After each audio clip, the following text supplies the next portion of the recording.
California-based Impulse Space and Relativity Space jointly announced at the 2023 Humans to Mars Summit that the timeline trajectory for their private Mars mission has changed.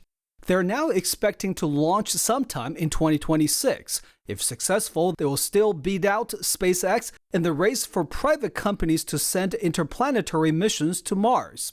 We settled on the Mars mission. We could have gone to the moon, and certainly there are others doing that, but the Mars one is somewhat unique. Secondly, we aren't reinventing the wheel in the sense that this mission is very much akin to what was done by NASA for the InSight mission. According to Impulse Space website, the plan is for the company's capsule and Mars lander to be carried by Relativity Space 3D printed Terran R rocket. Flying this 3D printed rocket is going to be a huge milestone for Relativity.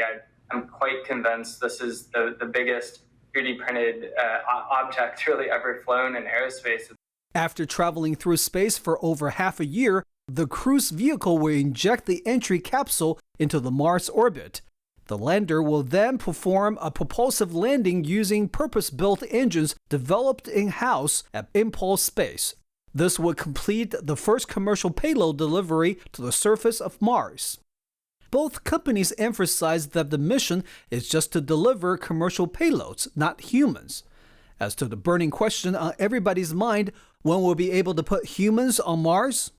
There's a fair amount of infrastructure and study that needs to be done before humans go to Mars, and we are going to enable that, but that says we're going to be doing several missions in every window, 26, 28, 31 roughly, so it may take beyond that to get humans to Mars.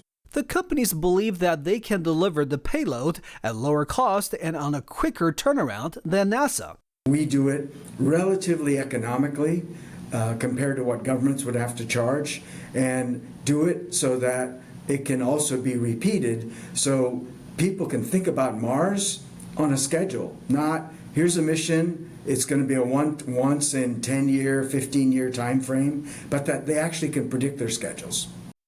In the commercial competition going to Mars, SpaceX, Boeing, Blue Origin, and Virgin Galactic have all stated or expressed interest in leading expeditions to the fourth planet in our solar system. Meanwhile, NASA and the China National Space Administration are in a tacit race to put humans on Mars.